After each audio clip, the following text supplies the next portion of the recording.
அஸ்ஸலாமு அலைக்கும் வரஹ்மத்துல்லாஹி வபரகாத்துஹு. கண்ணியத்திற்குரிய அன்புள்ளங்களே, நல்லோர்களே, பெரியோர்களே, சிறார்களே, அப்துல்லா என்ற ஒருவர் இருந்தார். அவருக்கு வயது 45. அவருடைய மனைவி திடீரென்று மரணித்து விட்டார். இப்போது அவர் தனிமரமாக ஒரே ஒரு மகனோடு வாழ்ந்து வருகிறார். மக்கள் எல்லாம் சொன்னார்கள், நண்பர்கள் எல்லாம் சொன்னார்கள், அப்துல்லா, உனக்கு வயது 45 தான் ஆகிறது, எனவே நீ இன்னொரு திருமணம் செய்து கொள் என்று அறிவுறுத்தினர். ஆனால் நண்பர்களின் பேச்சை அவர் கேட்பவராக இல்லை. அவர் சொன்னார், காலஞ்சென்ற என்னுடைய மனைவியின் மூலமாக எனக்கு ஒரே ஒரு மகன் இருக்கிறான், அவனை பராமரித்து நான் வளர்த்து கொள்கிறேன், எனக்கு திருமணம் தேவையில்லை என்று சொல்லி தன்னுடைய மகனை பராமரிப்பது, படிப்பு கொடுப்பது, உணவு கொடுப்பது, அவனுடைய தேவைகளை பூர்த்தி செய்வது என்று தன்னுடைய வாழ்க்கை எப்படி கழித்தார். மகனோ படித்து முடித்தான், வாலிபமானான், ஒரு நல்ல பெண்ணை பார்த்து திருமணமும் செய்து வைத்தார் இந்த அப்துல்லா. இவ்வாறு திருமண வாழ்க்கை ஓடிக்கொண்டிருக்கும் இந்த சூழலில் ஒரு நாள் தன் மருமகளிடத்தில் அப்துல்லா சொல்கிறார், அதாவது தன்னுடைய மகனின் மனைவியிடத்திலே, மருமகளிடத்திலே அப்துல்லா சொல்கிறார், இன்று நான் சற்று காலை வெளியே செல்ல வேண்டிய சூழல் ஏற்பட்டிருக்கிறது, எனவே எனக்கு நாஸ்டா கொடு என்றார். அந்த பெண் வெறும் ரொட்டியை கொண்டு வந்து வச்சாங்க.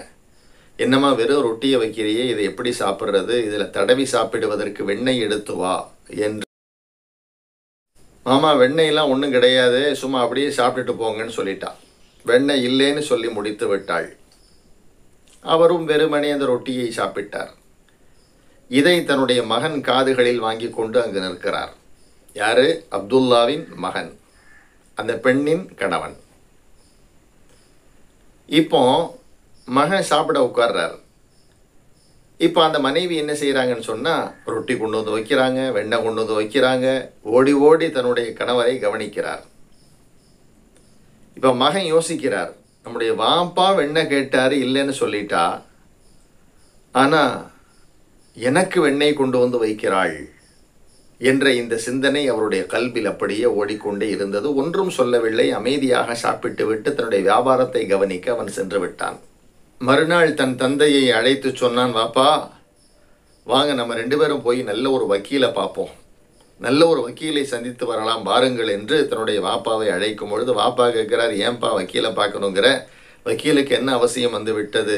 இல்லை வாப்பா, எனக்கு நீங்கள் இந்த வீட்டை அப்படியே கொடுத்து எழுதி கொடுத்திருக்கிறீர்கள், அதை உங்களுடைய பெயரில் மாற்றி எழுதி கொள்ளுங்கள், உங்களுடைய சொத்து பத்துக்களை எல்லாம் என் பெயரில் எழுதி வைத்திருக்கிறீர்கள், அதை மாற்றி உங்களுடைய பெயரில் எழுதி கொள்ளுங்கள், உங்களுடைய லட்சக்கணக்கான லாபம் தருகிற வியாபாரத்தையும் எனக்கு தாரை வார்த்து கொடுத்திருக்கிறீர்கள் வாப்பா, அதையும் உங்களுடைய பெயரில் நீங்கள் மாற்றி எழுதி கொள்ளுங்கள், எனக்கு ஒன்றும் தேவையில்லை, நான் கூலி வேலை செய்து பிழைத்துக் கொள்வேன் என்று சொல்லும் பொழுது பாப்பா கேட்கிறார், ஏன்பா இதற்கு இவ்வளவு அவசரம், ஏன் இப்படி ஒரு முடிவுக்கு வந்தாய் என்று தந்தை கேட்கும் பொழுது, என்னுடைய மனைவிக்கு உங்களுடைய மதிப்பு மரியாதை என்னவென்று உணர்த்த வேண்டிய கட்டாயத்துக்கு நான் தள்ளப்பட்டிருக்கிறேன், நீங்கள் எவ்வளவு பெரிய மதிப்பு மிக்கவர், என்னை பெற்ற நீங்கள் எவ்வளவு பெரிய சிறப்புக்குரியவர் என்பதை என்னுடைய மனைவிக்கு உணர்த்த வேண்டிய கட்டாயத்தில் நான் இருக்கிறேன் வாப்பா, அதனால காலம் இப்படியே சென்று கொண்டிருந்தால் வெண்ணெய்க்கு நீங்கள் கையேந்துகிற நிலை ஏற்பட்டுவிடும் என்று அவன் சொன்னான்.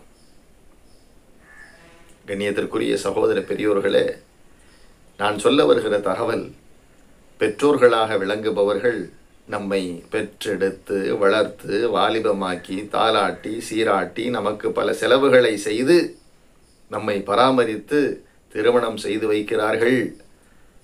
எக்காலமும் பெற்றோரை நாம் மறக்கக்கூடாது. பெற்றோர்கள் பிள்ளைகளுக்கு ஏடிஎம் கார்டாக திகழலாம், ஆனால் பிள்ளைகள் என்றென்றும் பெற்றோர்களுக்கு ஆதார் கார்டாக இருந்து செயல்பட வேண்டும். மனைவி வந்தவுடன் குணம் மாறி மனைவியின் பின்னால் செல்வது, பெற்றோரை நிந்திப்பது, நிராகரிப்பது தவிர்க்க வேண்டும், செய்யக்கூடாது. பிள்ளைகள் உணரணும், எவ்வளவு தூரம் சிரமப்பட்டு பெற்றோர்கள் நம்மை பெற்றார்கள், வளர்த்தார்கள், பராமரித்தார்கள். நேற்று வந்த ஒரு பெண்ணின் மூலமாக அவருடைய பேச்சை கேட்டு பெற்றோரை புறந்தள்ளுகிறோமே என்ற உணர்வு வர வேண்டும். பெற்றோருக்கு செய்ய வேண்டிய பணிவிடைகளை பற்றி பிடித்துக் கொள்ளுங்கள். அவர்களது காலடியிலே சுவனம் இருக்கிறது என்றார்கள். தாய்க்கு செய்ய வேண்டிய பணிவிடையை பற்றிப்பிடி, உன் தாயின் காலடியில் சுவனம் இருக்கிறது என்றார்கள் ஸல்லல்லாஹு அலைஹி வஸல்லம் அவர்கள்.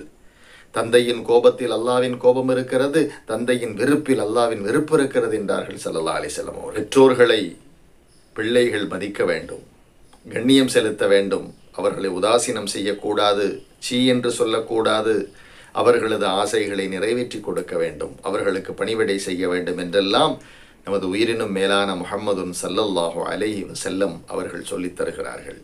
கண்ணியத்துக்குரிய சகோதர பெரியோர்களே, எனவே பெற்றோரை நிந்திப்பதை விட்டும், பெற்றோரை புறந்தள்ளுவதை விட்டும், பெற்றோரை பல விஷயங்களில் பின்னால் வைப்பதை விட்டும் அல்லாஹ் நம்மை பாதுகாப்பானாக. பெற்றோருக்கு பணிவிடை செய்து இறை பொருத்தம் பெறுபவர்களாக அல்லாஹ் என்னையும் உங்களையும் ஆக்கி அருள் புரிவானாக. ஆமீன் யா ரப்பல் ஆலமீன்.